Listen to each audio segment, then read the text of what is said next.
Hello everyone, आज हम जो है ये आर्टिकल 16 करेंगे। ये हमारी पॉलिटी की सीरीज़ चल रही है जिसमें हम फंडामेंटल राइट वाला चैप्टर कर रहे हैं और आज हमें आर्टिकल 16 करना है। हम 15 तक कर चुके हैं। चलिए इसे आगे कंटिन्यू करते हैं। इक्वालिटी ऑफ अपॉर्चुनिटी, आर्टिकल 16 में जो है इक्वालिटी ऑफ अपॉर्चुनिटी की बात कही गई है सारे सिटीजन्स के लिए जो कि पब्लिक एम्प्लॉयमेंट या ऐसे अपॉइंटमेंट जो ऐसे ऑफिस में जो कि स्टेट के अंडर में आते हैं, उन सब जगह पर जब अपॉर्चुनिटी की बात आएगी तो वहाँ पे आपको किसी भी प्रकार का भेदभाव नहीं करना है, इक्वालिटी ऑफ अपॉर्चुनिटी मिलेगी। ये कहा गया है आर्टिकल 16 में। इसमें क्या है, not citizen can be discriminated for any employment office under the state.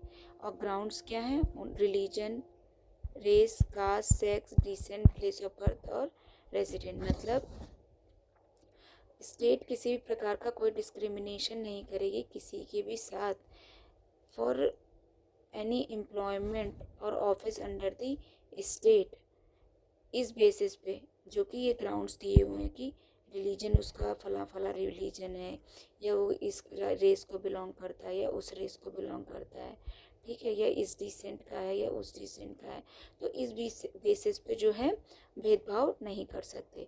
इसमें 4 एक्सेप्शंस दिए गए हैं। पहला एक्सेप्शन क्या है कि अगर पार्लियामेंट चाहे तो वो प्रिस्क्राइब कर सकता है रेजिडेंट को as a condition for certain employment. मतलब पार्लियामेंट के पास ये पावर है कि वो रेजिडेंट को जो है कंडीशन सेट कर सकता है कुछ एम्प्लॉयमेंट के लिए। मतलब कि वहाँ का जो पर्टिकुलर इंसान है, रहने वाला है, वही जो है उस पर्टिकुलर पोस्ट के लिए एलिजिबल रहेगा। तो ऐसे प्रावधान जो है पार्लियामेंट चाहे तो बना सकती है। ये एक एक्सेप्शन है क्योंकि यहाँ पे देखो ऑलरेडी दिया गया है ना कि किसी भी प्रकार का डिस्क्रिमिनेशन नहीं किया जाएगा। लेकिन जब आप ऐसा कुछ प्रोविज़न लेकर आ रहे हो कि भाई पर्टिकुलर स्टेट का इंसान ही पर्टिकुलर जॉब के लिए अप्लाई कर सकता है स्टेट में, तो फिर ये तो एक तरीके से डिस्क्रिमिनेशन वाला क्लॉज हो गया ना, कि आप जो कॉन्स्टिट्यूशन के अगेंस्ट में कॉन्ट्राडिक्ट वाली बात कर रहे हो। तो इसीलिए उनको ये कहा गया कि ये जो है इसे इक्वालिटी ऑफ अपॉर्चुनिटी का वो उल्लंघन नहीं माना जाएगा। फिर क्या, state can provide reservation of appointments for the post in favour of any backward और that is not adequately represent in the state. मतलब स्टेट अगर चाहे तो प्रोवाइड कर सकता है रिजर्वेशन वाला कॉन्सेप्ट अपॉइंट में भी, या फिर उन पोस्ट में जहाँ पर मान लो कि कोई सेक्शन ऑफ द सोसाइटी है तो वो जो है एडिक्वेटली रिप्रेजेंट नहीं हो रखा है। फिर थर्ड क्या है, a law can provide that जो इनकम्बेंट ऑफिस हैं, जैसे कि कुछ पोस्ट ऐसी होती है ना जहाँ पे जो रिलीजियस या कल्चर मतलब टाइप्स होते होंगे, मतलब कि वो बहुत हद तक उससे रिलेटेड, जैसे अब कोई पर्टिकुलर रिलीजन का टीचर बनना है, रिलीजियस टीचर बनना है किसी को, तो फिर भाई वो पर्टिकुलर रिलीजन को बिलोंग करता होगा तभी उस पोस्ट को धारण कर सकता है ना। तो ऐसी कोई पोस्ट है अगर जहाँ पे पर्टिकुलर रिलीजन से लेकर मतलब एक स्पेसिफिकली उसमें मेंशन किया गया है कि अगर ऐसी कोई पोस्ट हैं, ठीक है, तो वहाँ पे जो है रिलीजन मतलब उस पर्टिकुलर रिलीजन या कल्चर या उसका जो भी हो स्टेटस, उसके हिसाब से जो है नॉर्म्स जो है सरकार चाहे तो प्रिस्क्राइब कर सकती है कि भाई पर्टिकुलर इंसान ही इस पोस्ट पर बैठ सकता है। इसे भी डिस्क्रिमिनेशन मतलब इक्वालिटी ऑफ अपॉर्चुनिटी का वो उल्लंघन नहीं मानेंगे। फिर state is permitted to make reservation up to 10% of appointments of the post in favor of any citizen belonging to EWS। और इसमें ये भी कहा गया है, इसमें एक ये भी एक्सेप्शंस में से एक है कि अगर स्टेट चाहे तो 10% का रिजर्वेशन इकोनॉमिकली वीकली सेक्शंस के लिए भी प्रोवाइड कर सकती है। फिर एक इससे रिलेटेड देखो, रिजर्वेशन से रिलेटेड एक इंदिरा सोहानी जजमेंट है, ठीक है, ये है 1992 का, जो कि एग्जामिन करता है कि आर्टिकल 16(4) का स्कोप यानी कि दायरा कितना है, ये इसके अंडर में क्या क्या चीज़ें आती हैं। तो इसके इंदिरा साहनी जो केस था उसमें जो है क्या कहा गया, it upheld the constitutional validity of 27% of reservation for OBCs with certain condition. मतलब इसने जो ये 27% वाला जो रिजर्वेशन की जो बात कही गई थी ना, उसको मान्यता दे दी, ठीक है, ओबीसीज के लिए। फिर इन्होंने कहा कि जो मतलब जो इसमें वो था एक मतलब कहा गया था कि एडवांस सेक्शन है जो अमंग ओबीसी, तो उनके लिए जो है आप क्रीमी लेयर वाला कॉन्सेप्ट लेकर आइए। और जो ऐसे लोग हैं जिनको मतलब वास्तव में क्या कहते हैं रिजर्वेशन की ज़रूरत है, तो रिजर्वेशन का जो बेनिफिट है उन तक ही पहुंचना चाहिए और बाकी लोगों को एक्सक्लूड करना चाहिए उसमें से। इससे कोई मतलब नहीं है कि वो ओबीसी को भी ओबीसी को ही बिलोंग करते हैं। अगर वो क्रीमी लेयर में आते हैं, तो अगर वो ओबीसी को भी बिलोंग करते हैं तो भी क्या कहते हैं वो रिजर्वेशन के हकदार नहीं हैं। फिर इसने जो है ना उस टाइम पे जो है 10% पुअरर सेक्शन के रिजर्वेशन की भी बात कही थी, ठीक है। तो इसने ये 10% एडिशनल रिजर्वेशन जो था उस टाइम पे इसको मना कर दिया था। हालांकि जो ये 10% ईडब्ल्यूएस वाला जो रिजर्वेशन है ये समहाउ इससे ही रिलेटेड था, समझ लो। Total reserve quota should not exceed 50% except in some extraordinary situation. मतलब जो टोटल है ओवरऑल जो लिमिट है वो 15% ही है सारे रिजर्वेशंस को मिला के। तब तक कब अगर कोई ऐसी स्थिति ना आए, मतलब कोई अलग सी स्थिति है देश के सामने, ऐसी सरकार के सामने ऐसी स्थिति ना आए जहाँ देना जो है 50% से ज़्यादा रिजर्वेशन देना एक तरीके से सरकार के हित में है या फिर देश के हित में है। मतलब सिंपल सी बात है कि भाई सब लोग मुख्य धारा में आएंगे तो कंट्री का तो डेवलपमेंट हो गई। तो अगर देश के हित में है तो तभी क्या कहते हैं अलाउड है 50% से ज़्यादा, वरना अलाउड नहीं है। अच्छा, ये ओवरऑल का क्या मतलब है, देखो 100% है तो 50% की जो सीलिंग लगाई है बचा 50%, ठीक है। तो जो ये दो हो गए ना, ये वाले 50 पे जो है जैसे 100 था, एक ये 50 है, एक ये 50 है, ये वाले में तो भाई जनरल कैटेगरी वाले आएंगे इस पर खुला कंपटीशन है, मतलब विदाउट रिजर्वेशन। बचा ये 50%, तो इसमें क्या है भाई देखो 27 है ओबीसी का है और 15% एससी लोगों का है और एसटी का लगभग 7.5% है। तो आप इसे ऐड करोगे तो देखो ये 50% के अंदर ही आएगा।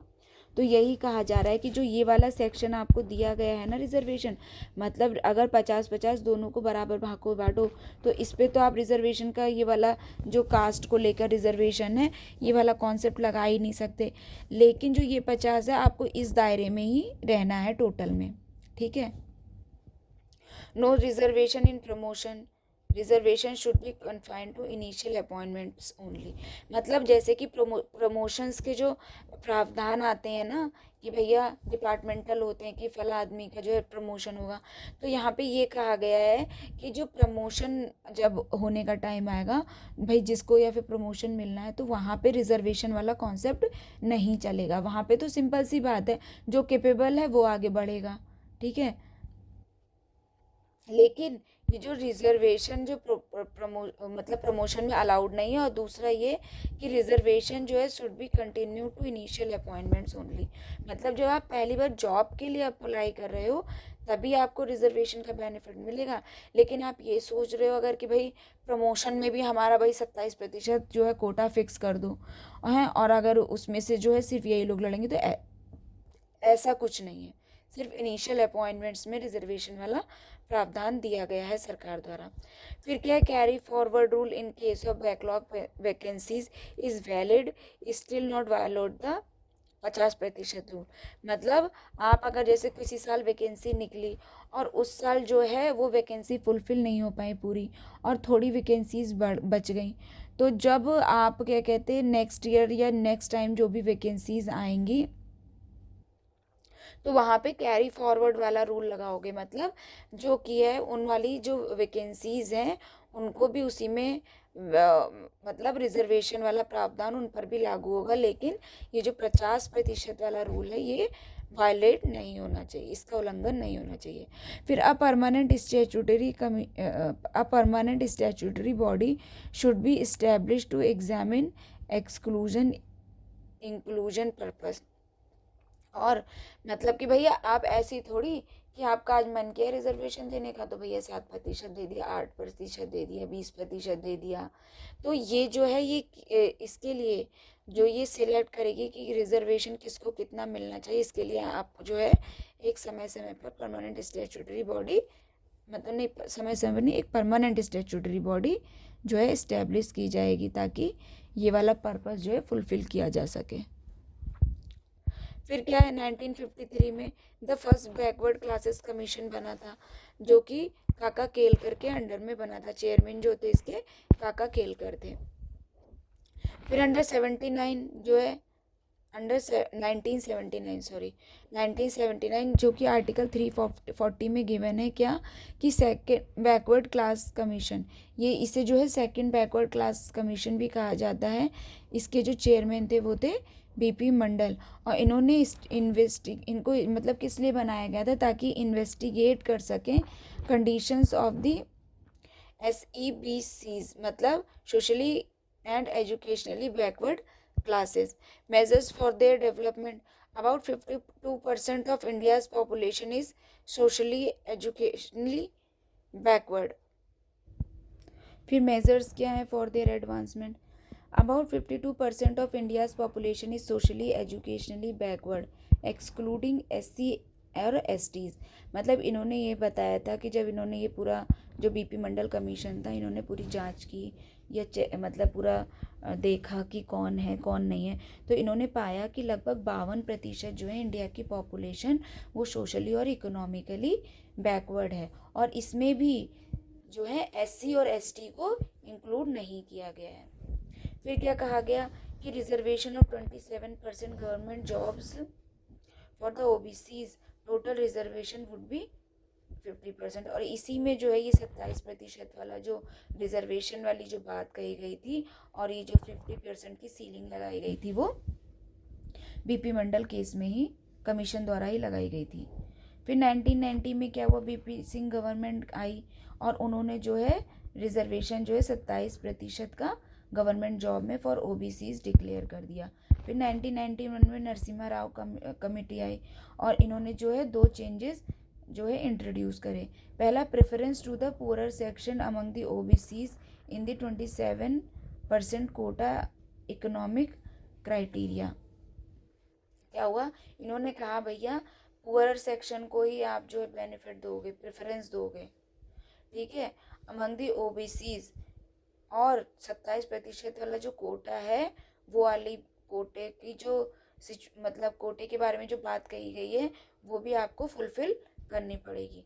फिर क्या लिखा है, reservation of another 10% in job for section among the higher caste, और फिर इन्होंने क्या है कि 10% का जो EWS वाला जो रिजर्वेशन है उसे भी जो है इम्प्लीमेंट या फिर लागू करने की मान्यता दे दी, मतलब एक तरीके से कि 10% जो है जो पुअरर सेक्शन है अमंग दी हायर कास्ट उन्हें जो है ये रिजर्वेशन मिलना चाहिए। फिर क्या है नेक्स्ट टॉपिक, ये NCBC, ये क्या है, national commission for backward classes. इसे इस्टेब्लिश किया गया है बाय एक्ट इन 1993 और इसे अकॉर्ड किया जाता है एज कॉन्स्टिट्यूशनल स्टेटस, अकॉर्डेड है ये constitutional status by the 102nd constitutional amendment act of 2018 bye inserting new article 338 be in the constitution.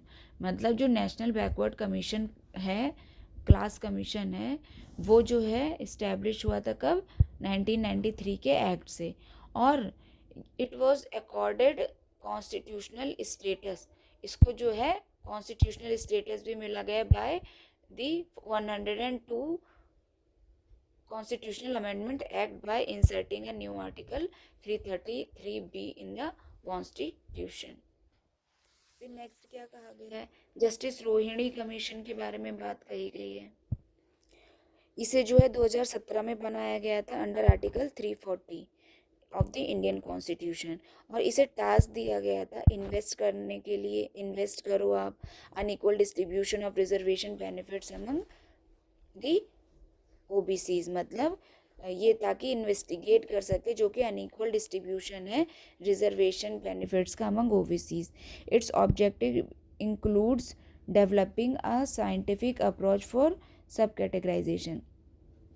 और जस्टिस रोहिणी कमीशन का जो है क्या मतलब, जो मोटिव क्या है कि भैया इनको जो बनाया गया ये कमीशन, कि आइडेंटिफाई करो, मतलब नहीं, ऑब्जेक्टिव है include developing a scientific approach, एक साइंटिफिक अप्रोच को डेवलप करना है ताकि आप सेट कर सको subcategorization within OBCs, identify कर सको और क्लासीफाई कर सको कास्ट को in the central list, and reviewing the list to address errors, repetitions and inconsistencies.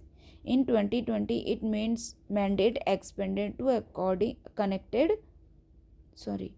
in 2020, its imbalance expanded to correcting ambiguities and transcription issue. मतलब इसका objective था कि जो साइंटिफिक अप्रोच को जो है डेवलप किया जाए ताकि आप अच्छे से सब कैटेगराइजेशन कर सको ओबीसीज के अंडर, मतलब ओबीसीज के जो जो आज़ाद, मतलब ओबीसीज के अंदर। Identify and classify castes in the central list, आपको आइडेंटिफाई करनी है और क्लासीफाई करनी है castes in the central list, और रिव्यू भी करना है लिस्ट टू एड्रेस एरर्स, ताकि आप एड्रेस उसमें ताकि आप जो है एरर्स उसमें से फाइंड आउट कर सको कि भैया क्या प्रावधान ठीक है, ये जो भी इन्होंने क्लॉज वगैरह जोड़े हैं उसमें, फिर रिपीटिशन ना हो सके और इनकन्सिस्टेंसीज को भी से भी बचने के लिए जो है